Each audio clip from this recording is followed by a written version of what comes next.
안녕하세요. 오늘은 무슨 얘기를 해보려고 하냐면 지난번에 조사나 발달에 대해서 얘기를 했었잖아요. 그래서 그거에 이어서 조사나를 키우면서 무슨 육아템이 필요한지 그거에 대해서 얘기해 보려고 합니다. 우선 가장 중요한 아이들이 먹는 거, 조사나 흔히 말하는 이른둥이들은 모유수유가 되게 중요해요. 모유수유 하는 게 저체중아한테 되게 좋다고 알려져 있어서 니큐 면회 시간에 가면 그 유축한 모유를 간호사님들에게 전달하는 사람들이 굉장히 많아요. 저는 개인적으로 다른 이유 때문에 모유수유는 하지 않았지만 거의 대부분의 산모들이 모유수유를 해요. 하지만 모유수유를 직수로 할 수 없기 때문에 분유도 같이 먹이거든요. 그래서 니큐에서도 먹이고 퇴원을 하고도 먹이기 때문에 이른둥이 전문 분유를 준비하셔야 됩니다.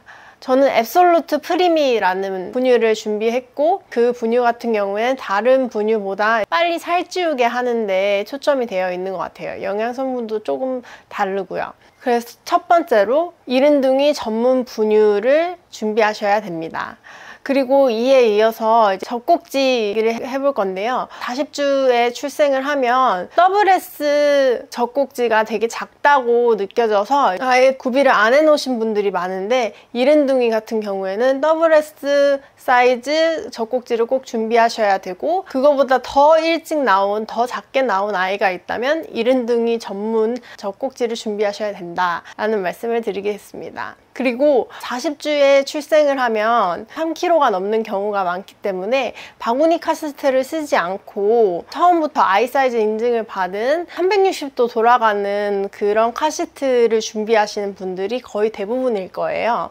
하지만 이른둥이 같은 경우에는 되게 작게 퇴원을 하기 때문에 바구니 카시트가 필수라고 생각합니다.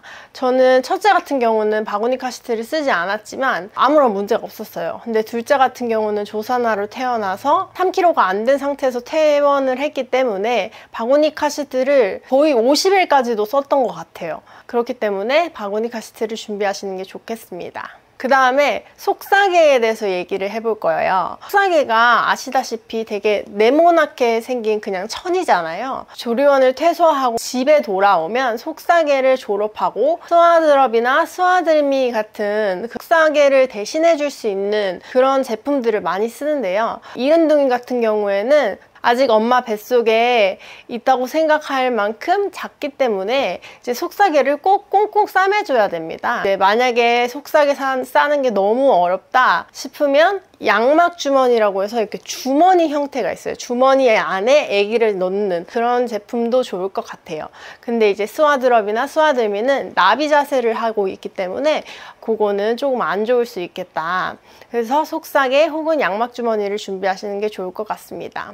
그리고 병원에서 퇴원할 때 종합 비타민 올비틸이라는 걸 처방받았어요. 퇴원하고부터 돌까지 먹이라는 처방을 받았어요. 분유에 타서 먹이기도 하고 이유식을 시작했을 때는 물에 섞여서 먹기도 하고 이렇게 했는데요. 만약에 처방된 종합 비타민이나 아니면 철분제 같은 게 있다면 의사의 처방대로 먹이시는 게 좋고 만약에 처방받지 않아도 영양제 같은 경우에는 돌까지는 이제 먹이시는 게 좋겠습니다. 조사나 흔히 말하는 이른둥이를 키우면서 어떤 육아템이 필요한지 알아보았어요. 대부분 가장 작은 신생아 시기에 필요한 것들이에요. 그리고 어느 정도 아이가 컸을 때는 보통의 친구들과 같은 용품들을 쓰면 됩니다. 너무 아기가 작다고 너무 걱정하지 마세요. 아이는 강하고 엄마는 더 강하니까 우리는 잘 키울 수 있을 거예요. 우리 아이가 어떻게 커가는지 정말 궁금하지 않나요? 그럼 다음 영상에서 만나요. 안녕!